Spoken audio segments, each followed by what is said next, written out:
We are live.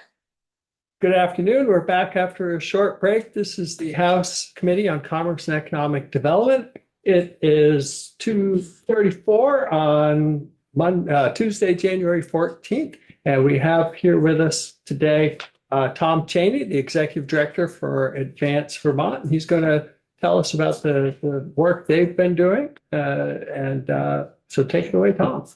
Sure. Oh, wait, actually, before you do that, well, no, I'll interrupt you later because I want to introduce you to all the committee members. So I'll wait till the rest of them get here. Okay, sounds great. Well, for the record, Tom Cheney, the Executive Director of Advance Vermont. Great to see you all today. Anna Grace, did you want to put me into the room? Am I in? Okay, yeah, it's still saying I'm waiting to get in there.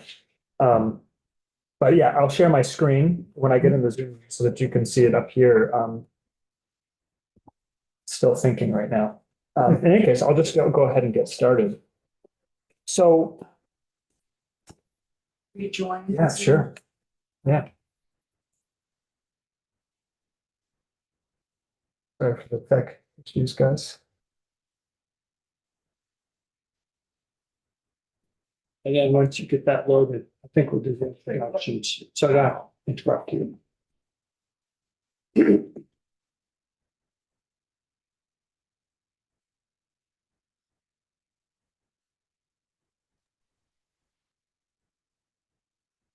Screen. Yeah, perfect.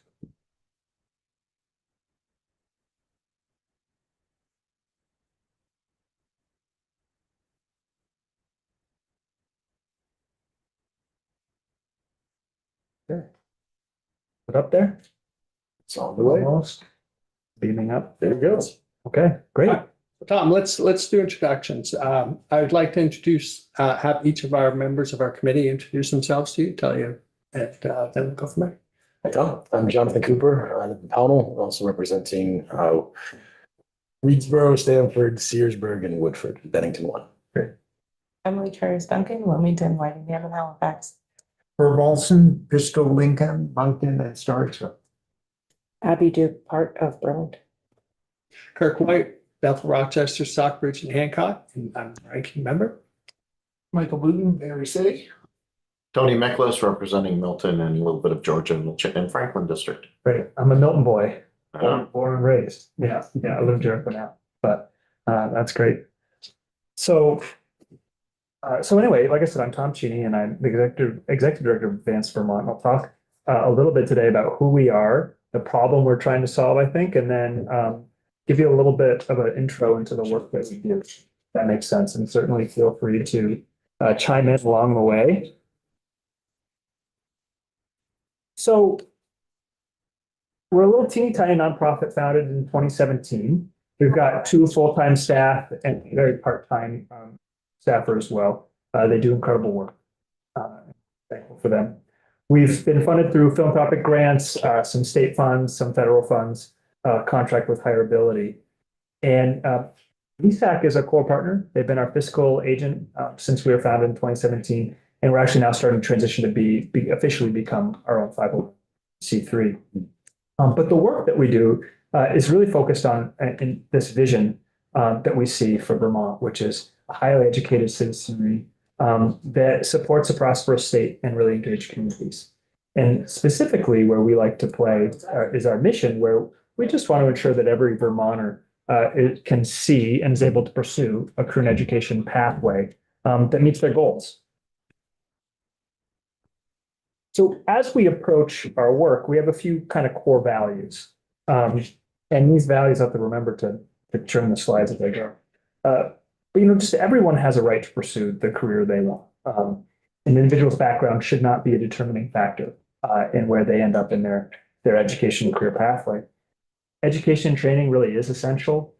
It's not just important for the strength of Vermont's economy and communities, but also for, we'll talk about this more, well-being and financial stability. We need to be thinking about post-secondary education as a public good, and that it's inclusive of all credential types, not just degrees, right?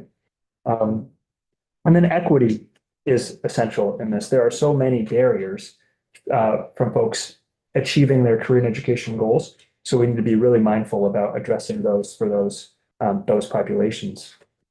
We have to access to information really builds social capital. So it is a complicated web as you're thinking about what do I want to do when I grow up? What do I want to do? Maybe I am grown up next. We have to make sure that folks have access to the information that they need to make those informed, empowering choices for themselves and for their families. And then finally, a core value for us is that we're stronger together. Every single project that we do, we partner with the state, with employers, with other nonprofits, philanthropy, education, educators of all stripes.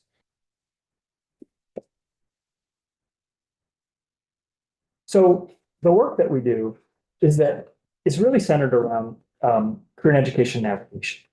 So we gotta make sure that students and adults are able to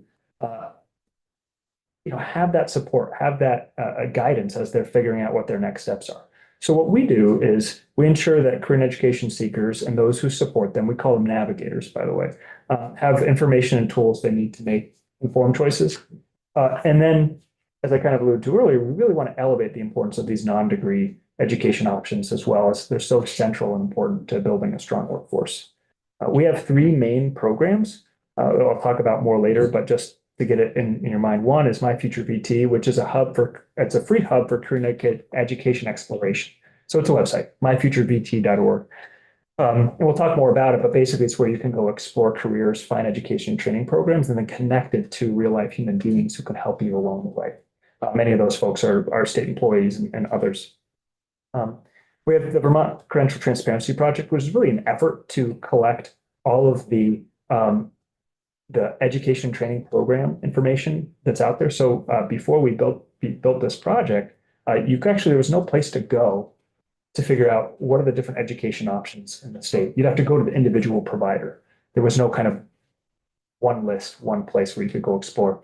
So that project feeds into the website, but really is a project in of itself to coordinate with every different education provider in the state to make sure we have the right information so we can then publish it for folks to digest and peruse. And we'll talk more about that project. Finally, is a new one that's just launching. It's called Graduate with a Plan. And this is really actually just that. It's specifically focused on youth. Our other work is broader to really everybody.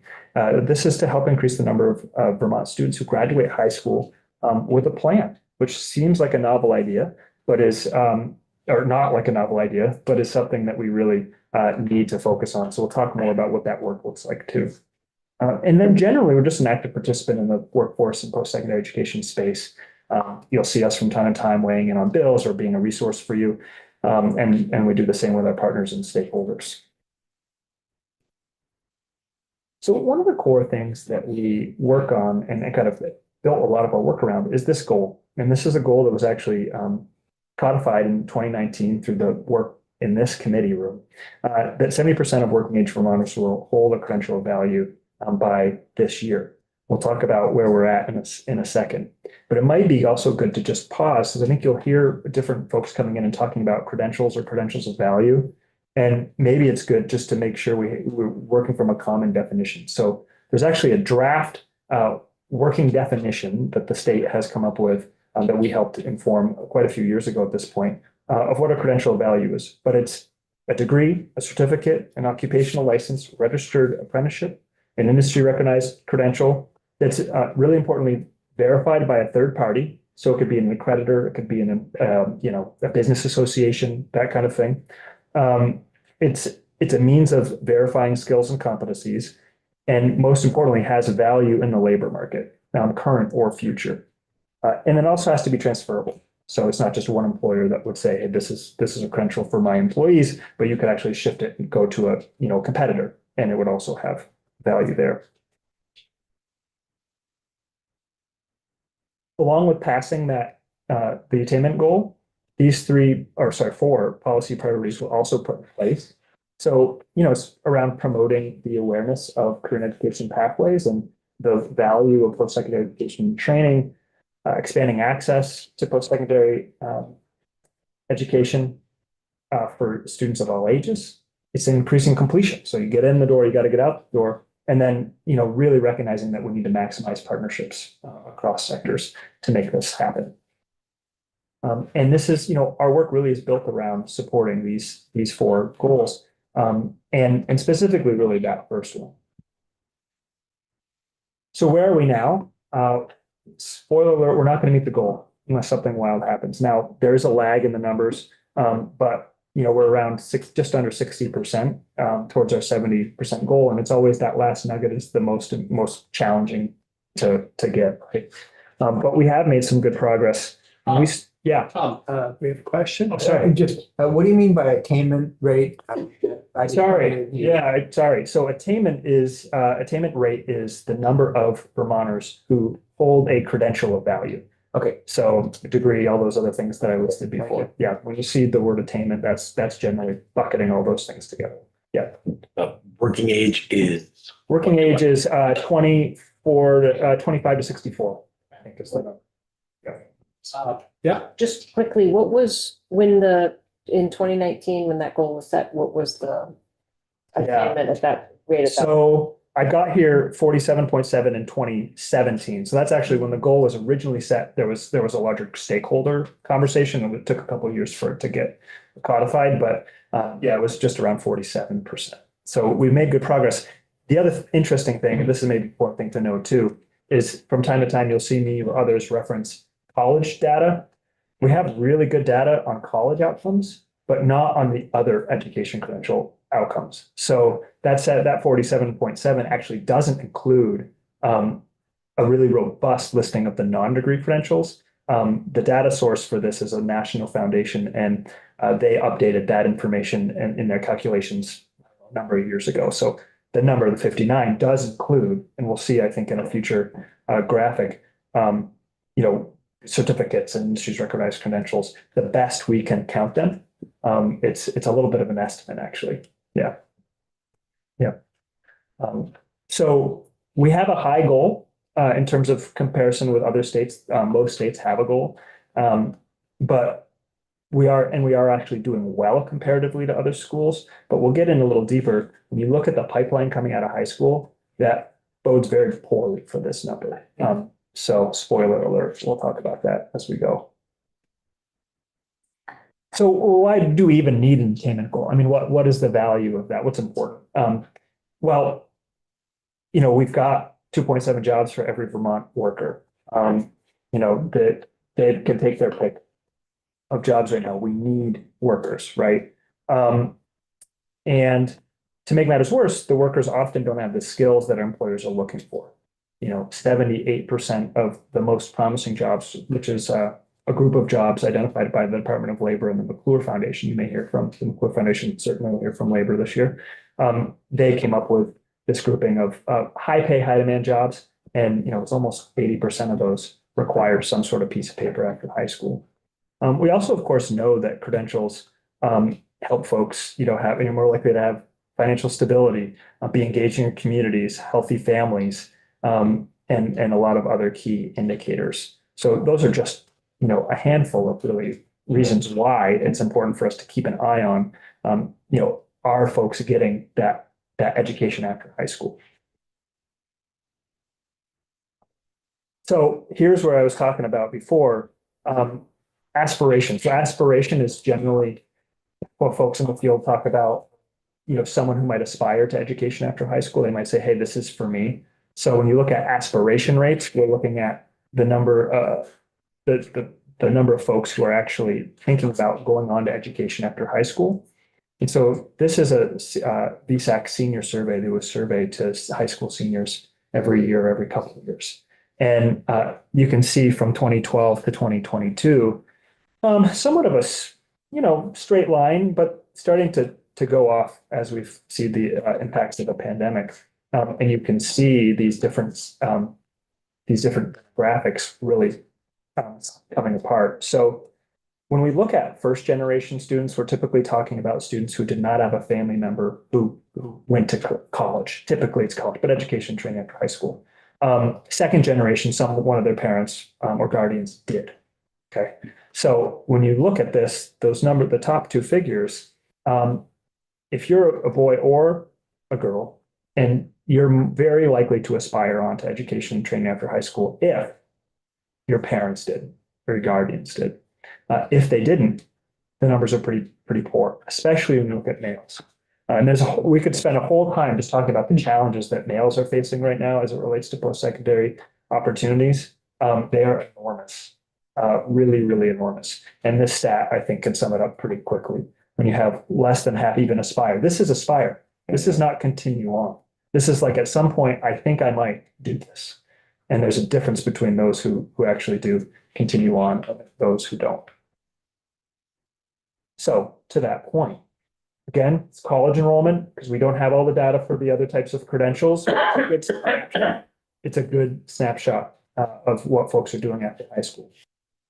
So this is number the high school seniors in the following fall. What are they doing? So this is New England information. This is a New England number at the very top, and then the different states, and we're at the bottom. And you can see that we historically have been really lagging in terms of our college enrollment. And it's sliding. Now it's sliding everywhere, I think due to the pandemic. But we're looking at actually, there's newer numbers than this. I don't have all the other state numbers, but there's a Vermont number that actually says, I believe our 2023 class, only 41% continued on to education after high school. And remember that goal is 70%. So, and then. That 70% includes non-college credential. Yes, yeah, which is a really small slice, Ah, but yes, it does. That is true. That's true. So, if we continue at this rate, we're not going to sustain the rate that we're at right now. And we're definitely not going to meet our workforce needs. The other interesting thing to look at here is that there's a pretty big male-female spread in enrollment too.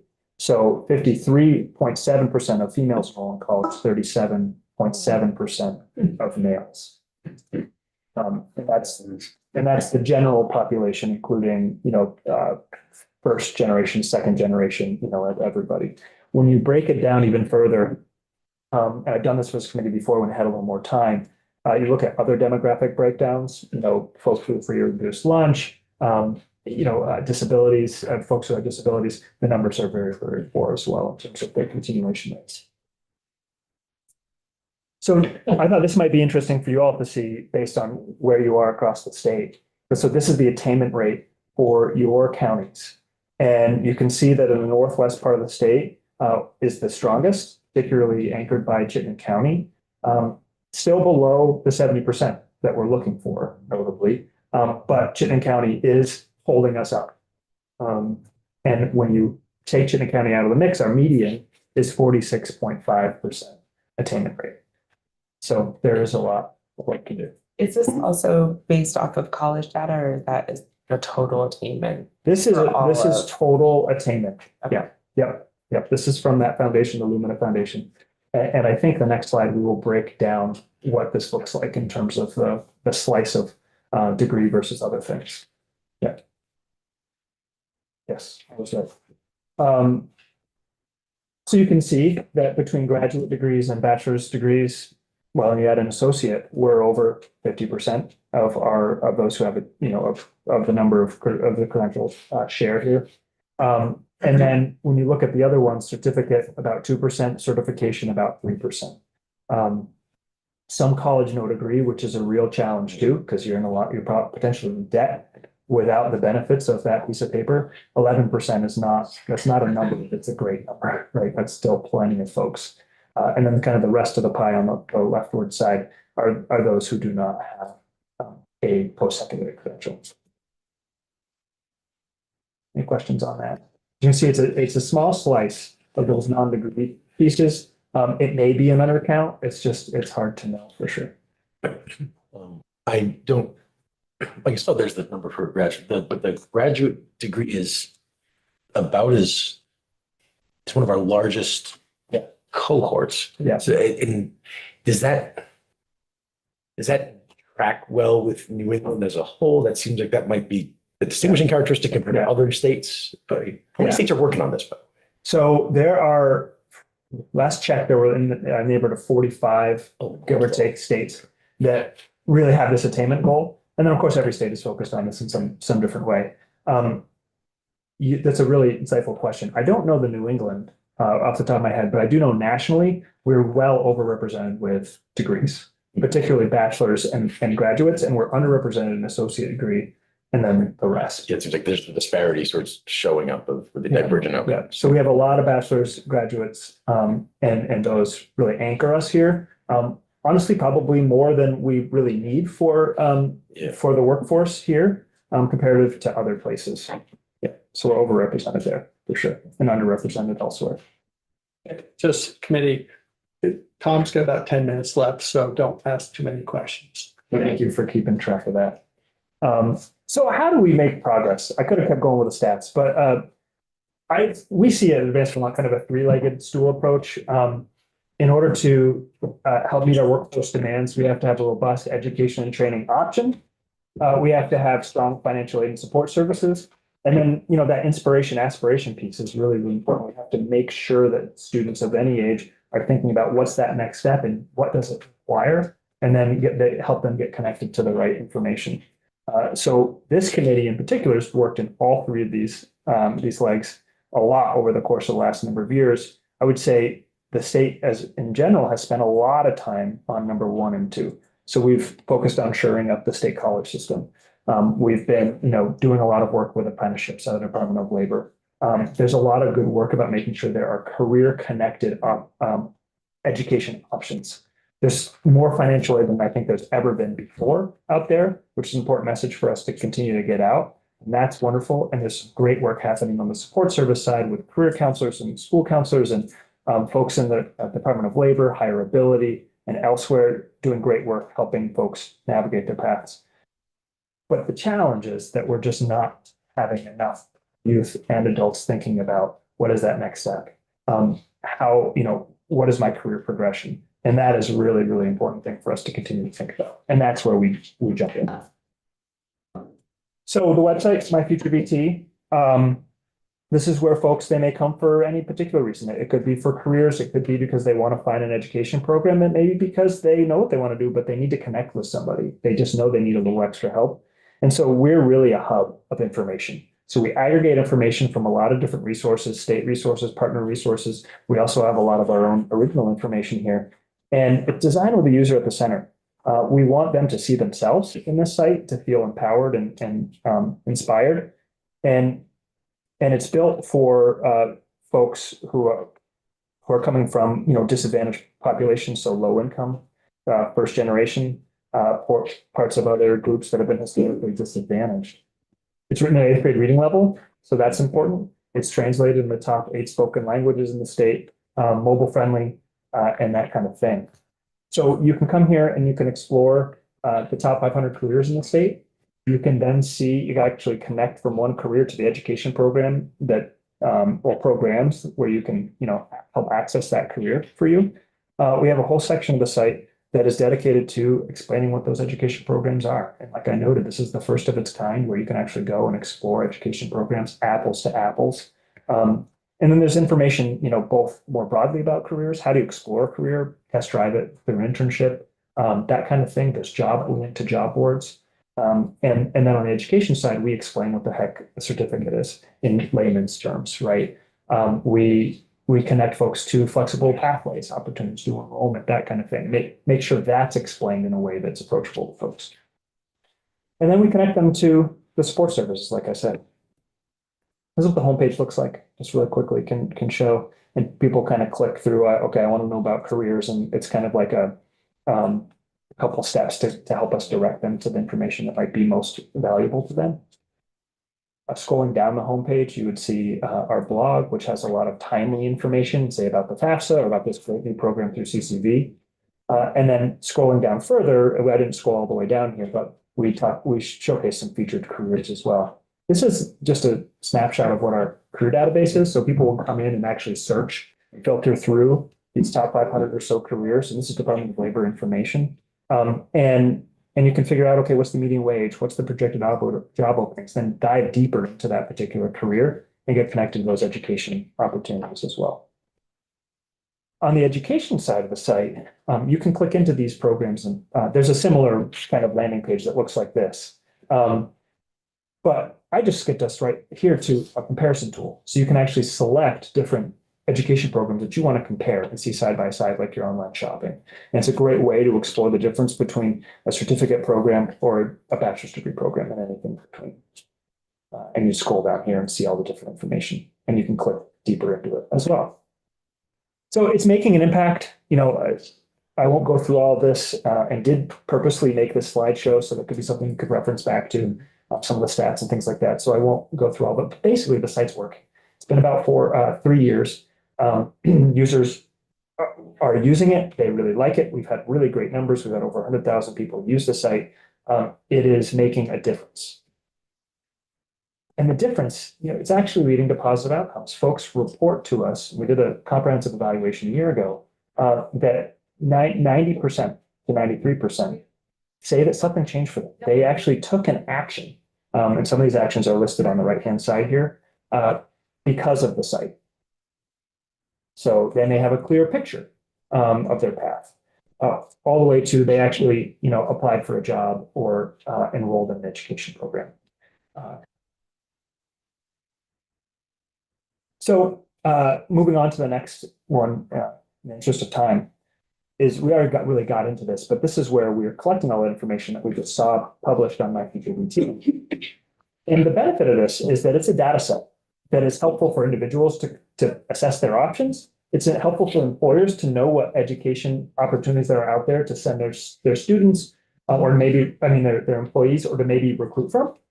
Important for policymakers, because you all can have a sense in one place of, okay, what are we offering for education programs? Does this align with our in-demand sectors? Do we need to do some work here, some policymaking? And it's helpful for education and training providers because it gives them a little more exposure, but also gives them some data on what else is being offered in the state so they can help fill those gaps. The last program is this program called Graduate with a Plan, and we're just launching it. We're going to go into high schools and provide training to, we call them navigators, like I said before, but we want to fill an important gap. In high schools across the state, school counselors are the people to have these important conversations. They are stressed and taxed to the max. If we can go in and help the high school science teacher, or even the office, the folks who work in the office, people who are interacting with students every day in different ways, we believe that every student has a trusted adult to go to. Let's make sure every adult can have a conversation with a student about their next steps, and not just think about the school, but think about going into Rotary clubs and different other places in communities where these conversations can happen, where people are having these important discussions. And then we also want to make sure we're elevating a curriculum. So it's really important that folks are in the school day having dedicated time to exploring their career education options. And that will give also that venue for that conversation for folks to have with their trusted adults. So this work is just taking off. It's through the support of a congressionally directed spending. And we hope to be able to report back to you next year on some really cool things. But this is new work for us and new work for the state. Thank you, Tom. I'm sure we'll see you back in here. Yeah, At least once, if not multiple times. happy to be a resource. And and it really is that webpage really is a great resource. I send a lot of young and old folks there, when they're saying, well, I can't find a job. I'm like, it's not that there isn't resources available. You and your team have done a lot of really great work on that. So thank you. Well, thanks. It's been a real partnership with folks in and outside of state government, and real kudos to this committee for being a champion in this work over the years. So great. Thanks, everybody. Nice to meet you. Thank you.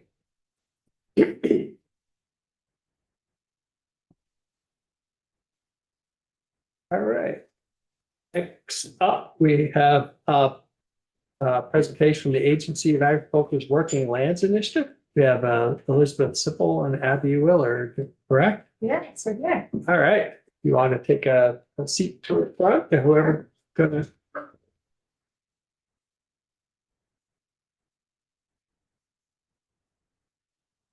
Before we get too far in it, we'll introduce us to you, and then you can introduce you. So we'll just go around, we'll tell you who we are. So why don't you start, Jonathan? Sure. Jonathan Cooper, I live in Pownell, also representing Leedsboro, Stamford, Searsburg, and Woodford in the southwestern corner of the state. Emily Karis Duncan, Wilmington, Moynihan, and Halifax. Herb Olson, Bristol, Lincoln, Moncton, and Starksville. Duke from Burlington. Vice Chair Granning and Chair Marcotte have a meeting, so they're not here. I'm Kirk White, I represent Bethel, Rochester, Stockbridge, and Hancock, and I'm ranking member. Michael Wooten, Berry City. Tony Nicholas from Milton, representing Milton and a little bit of Georgia. Dave Bosch from Clarendon, representing Rutland 2, which is Wallingford, Clarendon, West Rutland. Great. Well, for the record, Abby Willard, I'm the Director of the Ag Development Division at the Vermont Agency of Agriculture, Food and Markets. And I'm joined by my colleague, Elizabeth Sippel, who I'll invite up in just a moment if that works for you. Thanks for inviting us to talk a little bit about the Working Lands Enterprise Initiative. It's an exciting program that's our longest standing and most likely highest impact economic development program that we run at the Agency of Agriculture in the Ag Development Division. It's been in existence since 2012 and is a really powerful and unique partnership between the Agency of Agriculture, Forest Parks and Recreation, and Agency of Commerce and Community Development. And we're excited to give you an overview about it today and talk to you for a little bit, and then hopefully even maybe bring some previous grantees back in at another time for more of the dynamic type of presentation conversation. The premise of the Working Lands program was that Vermonters recognized that a pristine working landscape was one of the most important aspects to Vermonters. And so as a result, this body created the legislation to create the Working Lands Enterprise Initiative. And the cumulative impact of that program has been over $18.8 million invested in over 550 businesses that has leveraged an additional almost $31 million over the just now, we're making investments in the 11th year of the program. So we do have a great 10-year impact report. If you haven't seen it and if you are interested, we can leave a copy here for the committee that sort of speaks about what occurred in the first 10 years. Elizabeth and her team are just getting ready to release the fiscal year 24 impact report. So I think that'll be ready in a couple of weeks, and we can certainly make sure that's available to the committee as well. And as I mentioned, we're happy to come back and share great details in the future. 2 points that I just wanted to share before turning it over to Elizabeth, who is really the subject matter expert and has led the development of this program over the past few years, and I think can speak to you in kind of as an expert, would be the program has had outstanding impact on ag, food, forestry, and wood product businesses managed at the Agency of Agriculture, as I mentioned, in partnership with Commerce and Forestry. And we have had some of the most unprecedented demand for Working Lands and our other economic development programs at the agency in the past fiscal year. So we had 22 total funding opportunities that the Ag Development Division was responsible for, and we had $108 million in demand and only $14.5 million that we were able to grant. So there was over 1,290 businesses that expressed interest in economic development projects at the agency, and we were able to fund 260 of those projects. And Working Lands is no exception to this oversubscription over time of more applications and more demand and need than the program has had the allocation to support. And I think that oversubscription comes for a variety of reasons, but in particular in the last couple of years, due to 2 consecutive years of severe weather events and on the heels of COVID and market disruption, supply chain disruption, but also just acknowledging when you have an established program like the Working Lands program where businesses can become reliant upon it and expect to see the funding opportunities come out year over year, it's a real opportunity for them to be thinking and planning in advance of what might their project be and what might be a good fit for the different funding opportunities that will come out that year. So having consistent and reliable, high impact, high yielding programs like the Working Lands program is really important to the viability of our ag sector. And that was all the introduction that I was going to offer before offering for Elizabeth to come up and speak with you. We did prepare, and you probably have them as a PDF also. I don't know, does your committee prefer paper or electronic copies of material or both? We can offer, some people, I think. Okay. want- That I'll offer. There's some great kind of talking points that Elizabeth will cover, but then also some really interesting supplemental material towards the back that show both the cumulative impact of the program as well as sort of a table that captures for every $1 million invested by the Working Lands program, what you can anticipate for economic return within the ag sector, which we can go through. And then I think Elizabeth also included the fiscal year 24 grantees across the various funding opportunities, if you were curious. Is it okay to do a transition? Yeah, Okay, great. we're good. Thanks.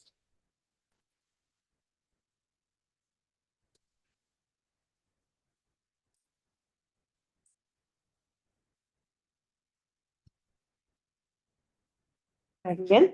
And begin. Okay, so for the record, Elizabeth Sipple. I'm the program manager of the Working Lands Enterprise Initiative.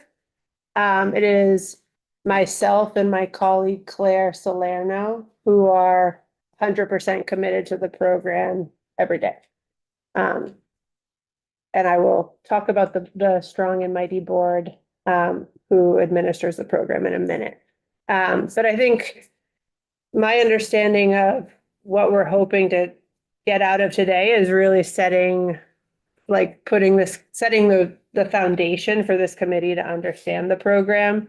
And Abby, briefly spoke to the roots of the program, which basically, I was not there, but my understanding is that in 2012, legislators were looking across the landscape and they were seeing, a dwindling landscape of productive forestry and agricultural land. And in response, created the Working Lands Enterprise Fund through Act 142, which you can read to see the full intent. It's actually quite beautifully written. And so the Working Lands Enterprise Fund was created to invest in working lands enterprises with the task of strengthening Vermont's economy, creating jobs, increasing and maintaining land in productive use, keeping Vermont beautiful, and also keeping the culture and vibrancy of our rural communities alive. So it's a pretty bold and exciting task that the fund was looking to achieve. And then the Working Lands Enterprise Board was tasked with administering the fund. And the board is made up of 20 members who represent a diversity of businesses and organizations that play different roles across both the forestry and agricultural systems in Vermont. So there is a dairy seat, there is a maple seat, there is a marketing seat. That just gives you a sense of, I think it was a very thoughtful foundation skeleton that was created with the legislative intent. And in addition to the members that are appointed by different bodies, there are the secretaries of both the Agency of Agriculture and the Agency of Commerce and Community Development and the Commissioner of Forest Parks and Recreation that sit on the board. And then there are ex officio seats.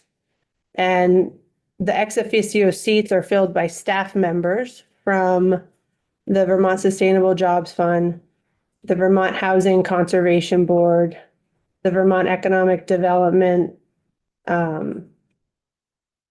Authority, and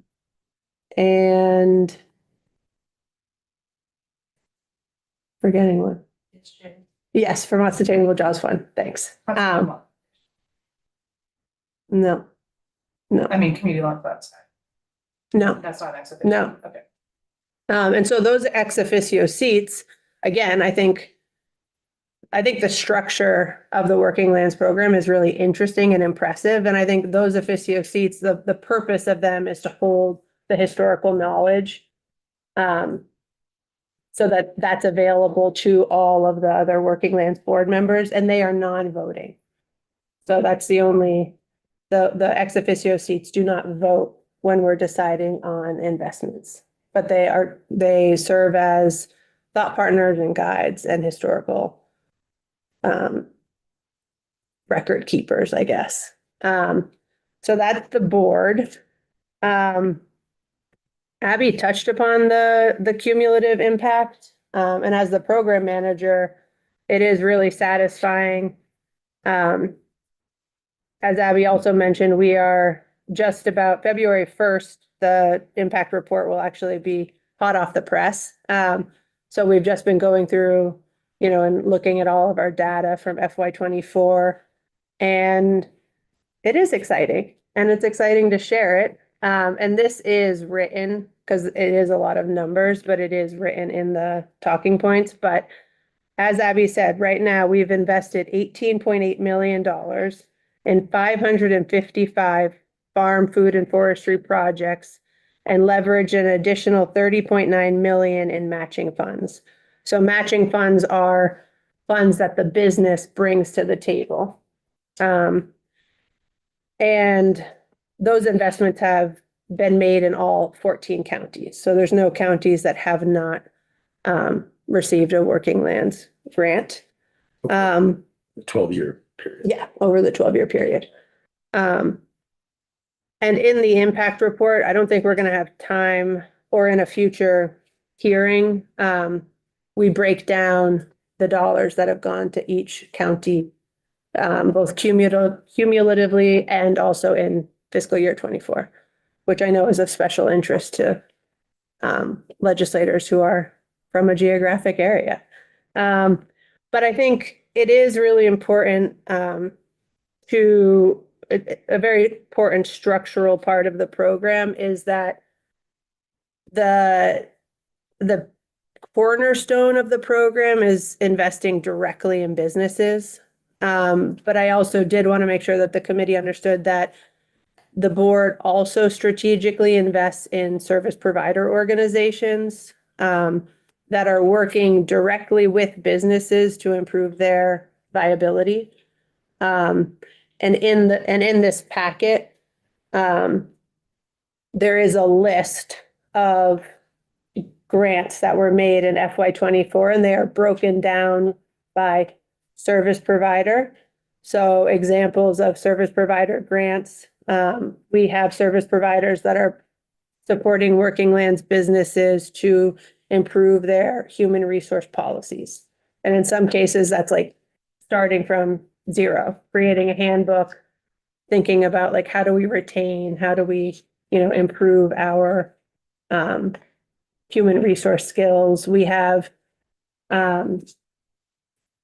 another initiative that's supporting businesses to strengthen their marketing. So I think, and then there's also support for building for, very, I don't want to say basic, but very central, like business through line business advising services for Working Lands businesses, both forest and agricultural. So those are those are examples of service provider grants. And then we have the business grants, which are grants that are going directly to businesses. And then we have the trade show assistance grants. And those are grants that are also going directly to businesses. They're much smaller, up to $5,000, but that allows the business to help promote their product out of state. So it helps cover travel costs and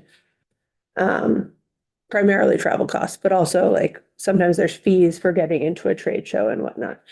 And then the producer association grants are the last like large category, and that those grants go to producer associations for organizational strengthening, but also for initiatives that are directly benefiting their members. So those are the buckets.